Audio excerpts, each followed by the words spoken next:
Тайното игрище от Моника Симеонова. Мартин не обичаше да се състезава, освен ако не беше смисъл. Футбол става, но стратегически игри, това беше неговото. Събота сутрин. 5 приятели, изоставено училищно игрище, карта нарисувана на ръка. Това ли е? Попита Алекс, най-дивият от групата. Да, играем като едно време, лов на съкровище. Само че това не е просто търсене, това е игра на същности. Мартин подаде листа. На него пишеше: там, където топката удря стената 3 пъти, ще намериш първата следа, но само ако риташ с левия крак. Всички се засмяха, дори Мартин. Знаеха, че това е първото изпитание, да се подчиниш на правило, което изглежда глупаво. Но само той ритна топката с левия крак. На третото ритане тухла се разклати и падна. Под нея метална кутия с огледало и малка бележка. Първият, който погледне себе си, продължава. Останалите чакат. Това е глупост, каза Алекс. Гледай! Мартин се погледна. На гърба на огледалото имаше QR код.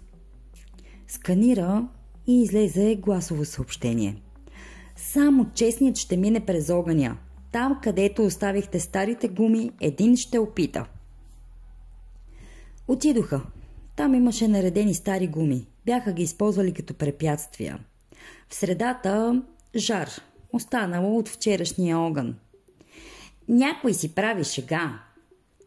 Или ни тества, рече Мартин и внимателно пристъпи между гумите.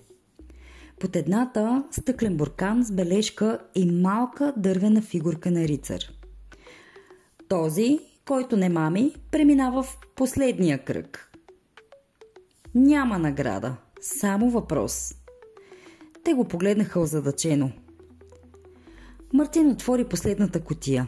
В нея пишеше: кога човек наистина печели игра, която няма награда? А. Когато другите загубят. Б. Когато намери как да излъже. В.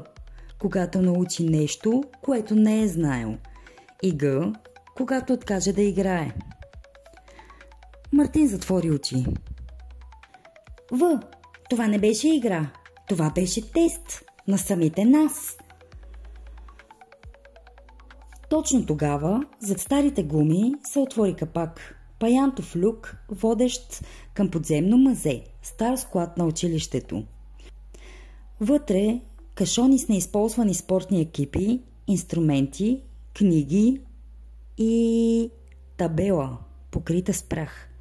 Бъдещият клуб по логика и честност 1995. Групата стоеше в тишина.